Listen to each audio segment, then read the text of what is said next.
A graça e paz, meus amados. Bom dia, meu amado, bom dia, minha amada. Hoje, se iniciando mais um dia para a honra e glória do Senhor Jesus Cristo. Estamos aqui hoje, meus amados, para trazer uma palavra de reflexão, trazer uma palavra para os irmãos e para as irmãs, uma palavra inspirada por Deus, abençoada por Deus, para tocar em seu coração. Hoje, domingo, dia 11 de fevereiro de 2024. Um belo domingo, uma manhã maravilhosa e esplendorosa. Que a graça e a alegria do Senhor esteja convosco. Que a misericórdia de Deus te alcance onde quer que você esteja. Que a graça de Deus te purifique, te abençoe e te guarde por onde quer que você andares. Que a sua casa seja abençoada neste domingo. Nós estamos iniciando, amados irmãos, mais um dia. E eu vou trazendo para os irmãos palavras diárias, devocionais diárias. Por isso, amados irmãos, eu preciso da ajuda de vocês para estar levando essa manhã e palavra para mais pessoas, para nós alcançarmos mais vida. Eu preciso da ajuda de vocês nesse ministério. Se inscreva no canal, deixe seu like, comente, compartilha mesmo, amados. Faça. Se você ainda não se inscreveu, se inscreva no canal. Se você é novo no canal, se inscreva aqui, deixa seu like.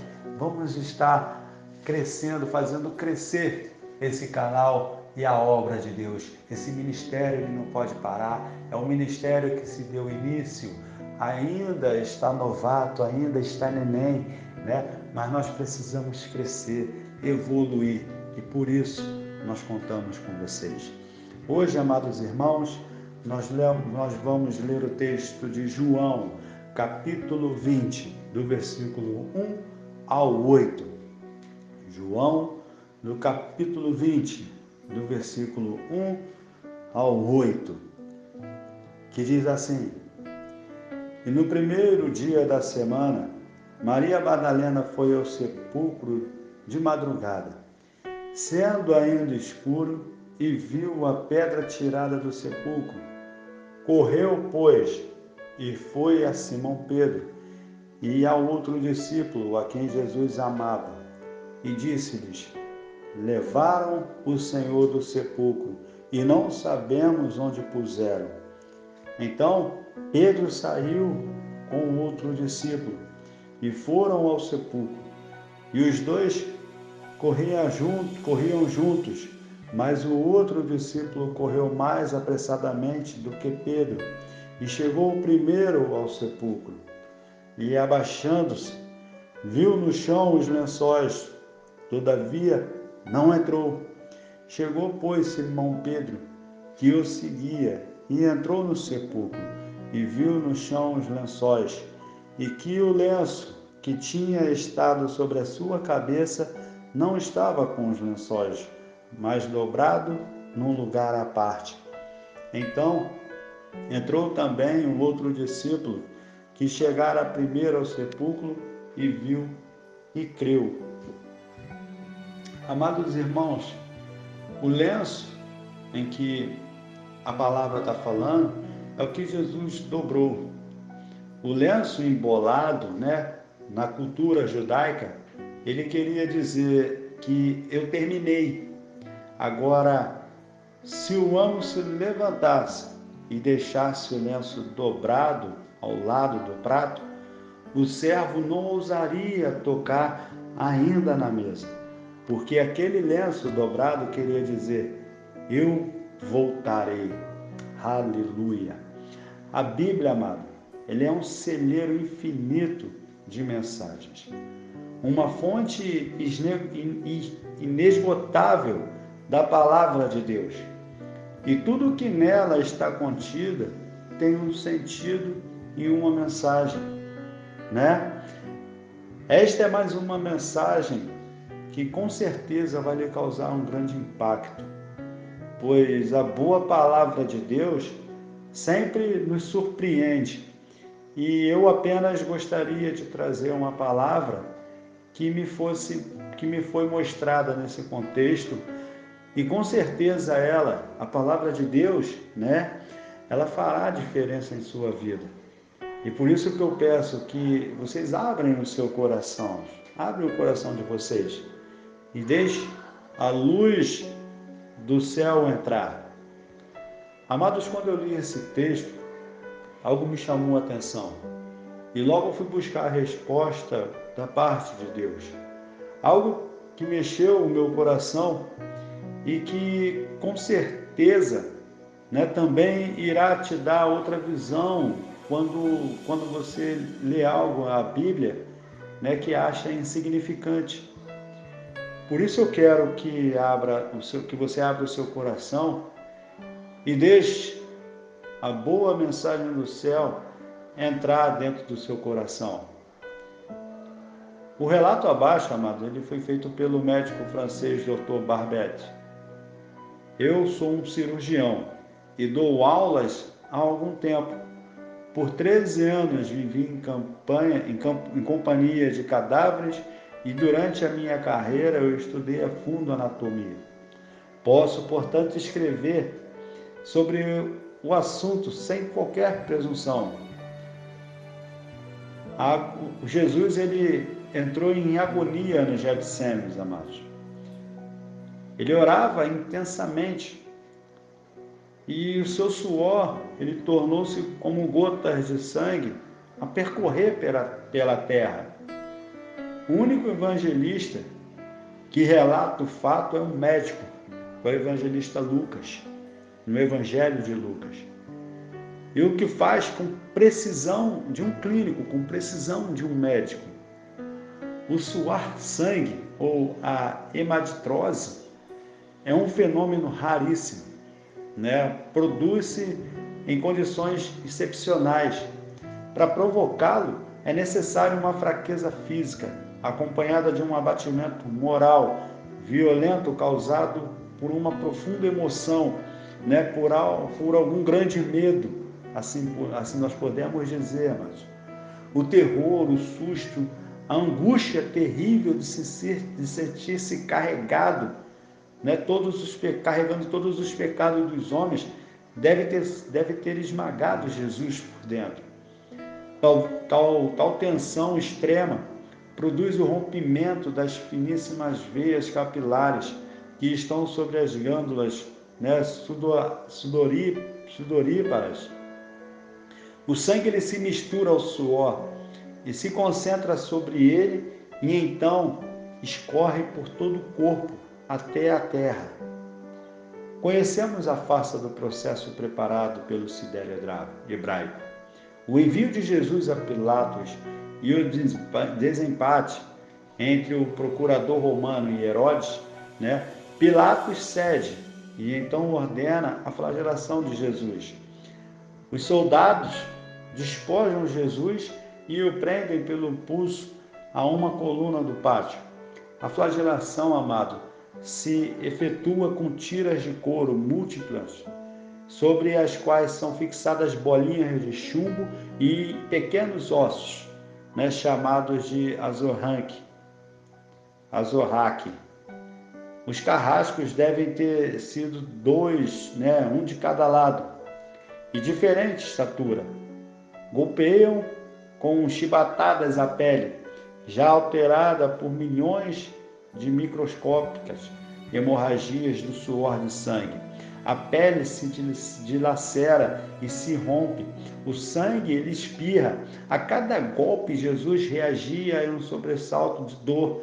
As forças se esvaziam, um suor frio e lhe impregna, né, a fronte. A cabeça gira em uma vertigem de náusea, calafrios lhe escorrem ao longo das costas, né? Se não estivesse preso no alto pelos pulsos, né, cairiam em uma poça de sangue.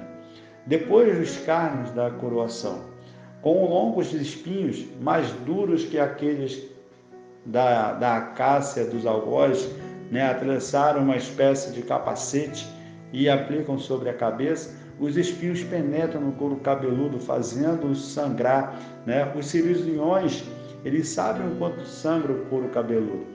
Colocam sobre o corpo de Jesus um manto púrpura, né? E o levam a Pilatos, que depois de ter mostrado aquele homem dilacerado, a multidão feroz, né, o entrega para ser crucificado. Colocam sobre os ombros de Jesus o grande braço horizontal da cruz, no qual pesava uns 50 quilos, pois havia sido preparada para o tamanho da estatura de Barrabás. A estaca vertical já está plantada sobre o Calvário. Jesus caminha com os pés descalços pelas ruas, terrenos irregulares, cheios de pedregulhos, né? Os soldados o puxam com as cordas. O percurso é de cerca de 600 metros. Jesus, fatigado já, arrasta um pé após o outro. Frequentemente cai sobre os joelhos e os ombros de Jesus estão cobertos de chagas. Quando ele cai por terra, a viga lhe escapa, escorrega e lhe esfola o dorso. Sobre o Calvário, amados irmãos, tem início a crucificação. Os carrascos despojam o condenado, mas a sua túnica está colada nas chagas, e tirá-la é atroz. Algumas vezes vocês podem tirar uma atadura de gases de uma grande chaga, de um machucado, né? Não sofreram vocês mesmos essas experiências, porque muitas das vezes precisa de anestesia. Pode agora dar conta do que se trata, não é verdade? Cada fio de tecido, né, adere à carne viva, amados. Ao levarem a túnica, se laceram as terminações nervosas postas como coberto das chagas. Os carrascos dão um puxão violento, como se aquela dor atroz não provoca uma síntose, mas o sangue ele começa a escorrer. Jesus é deitado de costas, amados. As suas chagas se incluem pó e pedregulhos, depositam-no sobre braços horizontal da cruz. Os algozes tomam as medidas, como uma broca, né? E é feito um furo na madeira para facilitar a penetração dos pregos. Horrível, simplício. Os carrascos pegam um prego e apoiam sobre o pulso de Jesus. Como um golpe certeiro de martelo, o plantam e rebatem sobre a madeira. Jesus ele deve ter contraído o rosto assustadoramente. No mesmo instante, o seu pólice, com um movimento violento, se posicionou opostamente na palma da mão. O nervo mediano foi lesado, né? Pode-se imaginar aquilo que Jesus deve ter provado, uma dor ansiante, angustíssima, né? Que se difundiu pelos dedos e se espalhou-se como uma língua de fogo pelos ombros, e atingindo o cérebro. Uma dor mais insuportável que um homem possa provar, ou seja, aquela produzida por uma lesão dos grandes troncos nervosos. Isso provoca uma síncope, amados, e faz perder a consciência. Em Jesus não. Pelo menos se o nervo tivesse sido cortado. Ao contrário, o nervo foi destruído, né, só em parte. A lesão do tronco, o nervo, permanece em contato com um prego. Quando o corpo for suspenso na cruz, o nervo se esticará fortemente com uma corda de violino e esticada sobre a crevelha. A cada solavanco, amado, a cada movimento, né, vibrará, despertando dores dilacerantes, um suplo que durará por 3 horas. O carrasco e seu ajudante empunham a extremidade da trava, elevam Jesus, colocando primeiro assentado e depois em pé, consequentemente fazendo-o tombar para trás, e encostam-no na estaca vertical. Depois, rapidamente, encaixam o braço horizontal da cruz, fazendo essa estaca vertical, e os ombros da vítima escorregam dolorosamente sobre a madeira. As pontas cortantes da grande coroa de espinhos o laceram com o crânio. A pobre cabeça de Jesus inclinou-se para a frente. Em vez da espessura do capacete, impediria de apoiar-se na madeira. Cada vez mais o mártir levantava a cabeça e começava a apontar agudíssimo. Pregaram-se os pés. O meio-dia, Jesus sente sede, não bebeu desde a tarde anterior. As feições são imprensas, né? O vístolo e uma máscara de sangue. A boca está semi-aberta e o lábio inferior começa a prender, né? A garganta seca lhe queima, mas não podia engolir, tem sede. Um soldado lhe estende sobre uma ponta uma vara, uma esponja bebida com ácida, né? O uso entre os militares, tudo aquilo é uma tortura, vós. Um estranho fenômeno se produz no corpo de Jesus. Os músculos dos braços se enriquecem uma forma de contração de que vai acentuando. Os deltóides, os bíceps esticados e levantados, os dedos se curvam, como feridos tingindo o tétano, presa em uma horrível crise que não se pode descrever. E isto, amados, que os médicos chamam de tânia. Quando os sintomas se generalizam, os músculos do abdômen se enrijecem em ondas imóveis e em seguida, lhe mostra as costelas nos pedaços respiratórios. A respiração, amados, ela se faz pouco a pouco mais curtas. O ar entra com símbolo, mas não consegue mais sair. Jesus respira com ácido dos pulmões, tem sede de ar e como um asmático em plena crise, seu rosto pálido meio um pouco se torna vermelho. Depois se transforma em um brilhante púrpuro e a fim de ciático. Jesus, atingido pela asfixia, se sufoca. Os pulmões cheios de ar não podem mais esvaziar-se. As pontes impregnadas de suor, os olhos saem em órbita. Que dores atrozes devem ter martelado o seu crânio. Mas o que acontece? Lamentavelmente, lentamente, como um esforço sobre-humano, Jesus tomou um ponto de apoio sobre o prego dos pés, esforçando-se em pequenos golpes, se eleva aliviando a tração dos braços. Os músculos do tórax se distendem, a respiração se torna mais ampla e profunda, os pulmões se esvaziam e o rosto recupera a palidez inicial. Por esse esforço? Porque Jesus quer falar: Pai, perdoa-lhes, porque não sabem o que fazem. Logo em seguida o corpo começa a afrouxar-se de novo e a asfixia recomeça. Foram transmitidas as 7 frases pronunciadas por ele na cruz. Cada vez que ele quer falar, deverá elevar-se, tendo como um apoio o prego nos pés inimagináveis. Enxames de moscas, grandes moscas verdes, azuis, unem ao redor do seu corpo, irritam no seu rosto, mas ele não pode exortá-lo. Pouco depois o céu escurece, o sol se esconde, de repente a temperatura se abaixa. Logo serão 3 da tarde. Jesus luta sempre. De vez em quando ele se eleva para respirar. A asfixia periódica de alguém que está destroçado. Uma tortura de 3 horas.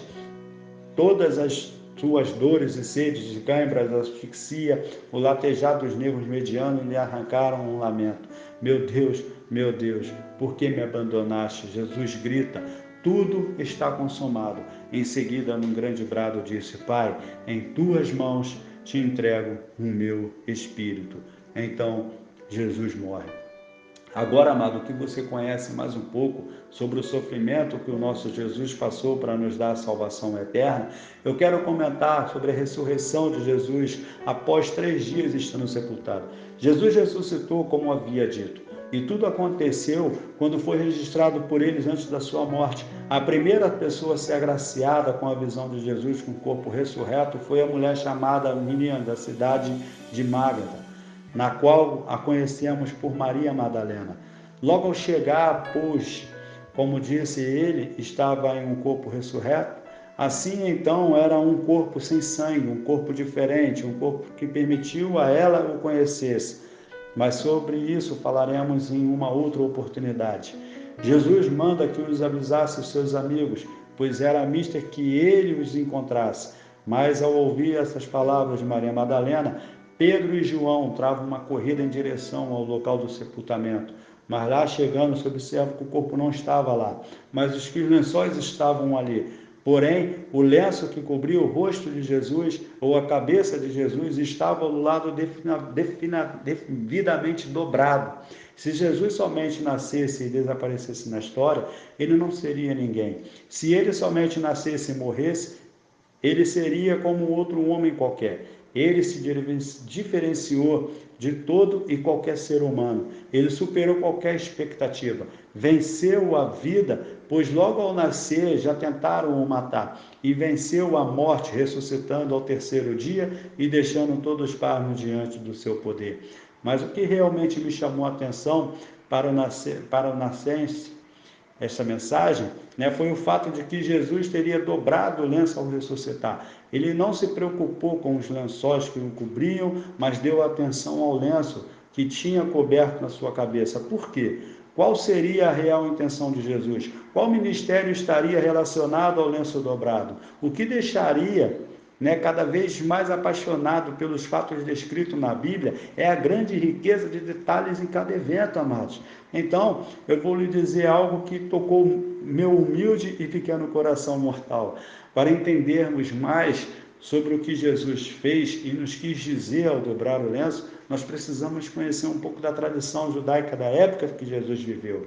A história do lenço, ele tem a ver com um senhor de servos, Um evento que todo menino judeu, por mais jovens que conhecia, era um ato de etiqueta, de costume judaico da época. E isto que Jesus queria dizer, pois bem sabemos que Jesus pregava sobre parábolas por palavras e atitudes, ao qual eu prefiro chamar de gesto. Em tudo que ele fazia, estava pregando uma mensagem ao povo.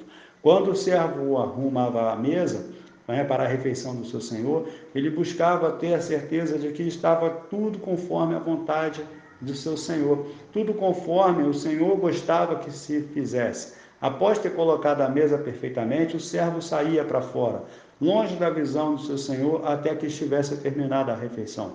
O servo nunca se atreveria a tocar na mesa antes que o seu amado senhor já estivesse terminado a refeição.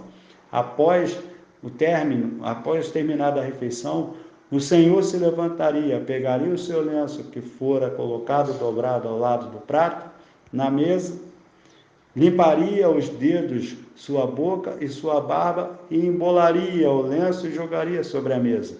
Naquela tradição, o lenço embolado e jogado queria dizer, eu terminei.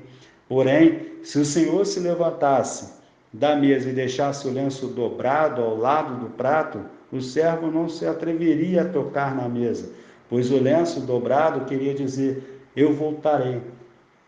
Amados, o lenço dobrado que queria dizer, eu terminei. Agora, se o amo se levantasse e deixasse o lenço dobrado ao lado do prato, o servo não ousaria tocar ainda na mesa, porque aquele prato dizia, eu voltarei. Jesus sofreu tudo isso por sua vida e você ainda acha que não vale nada, amado? Você é a pessoa mais importante desse mundo para Jesus. Por isso, eu convido a você a entregar a sua vida e viver uma novidade de vida na terra, pois o noivo vai chegar. Nós não sabemos o dia e nem a hora, mas Jesus vai voltar. Essa história que a Bíblia conta, amados, e essa ministração é apenas para dizer que você é importante para Deus. Você é importante para o Senhor.